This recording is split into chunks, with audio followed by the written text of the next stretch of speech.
Ano kaya magiging lagi ng panahon sa mga susunod na sandali? Kasama na natin si Shanelle Dominguez ng Pag-asa. Good morning, Ma'am Shanelle. Good morning po, Sir Angel, at good morning din po sa mga taga-subaybay po natin para sa ating update sa panahon. Sa ngayon, wala naman tayong minomonitor na anumang bagyo or low pressure area sa loob at labas ng ating Philippine Area of Responsibility.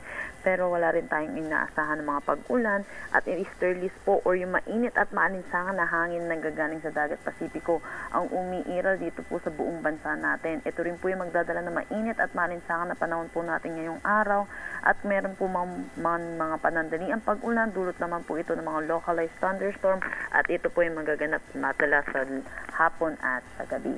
Para naman po sa ating heat index, ang pinakamataas po natin na itala ay dito po sa Dagupan City, Pangasinan with 46 degrees Celsius at Iloilo City na 46 degrees Celsius din po.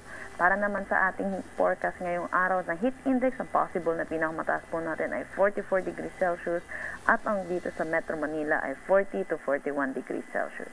Yan po muna latest dito sa Pag-asa Weather Forecasting Center. Shanelle Dominguez po, magandang umaga. Shanelle, midweek kasi tayo ngayon na towards weekend, ganun din na magiging lagyan ng panahon? Yes po, kung meron po tayong naasahan ng mga pag-ulan, ito po yung ITCZ naman po. Pero dito lamang po ito makaka-apekto sa may Visayas at Mindanao. Pero dito po sa Luzon, guaranteed po na easterlies po, kaya magiging mainit po ang ating panahon.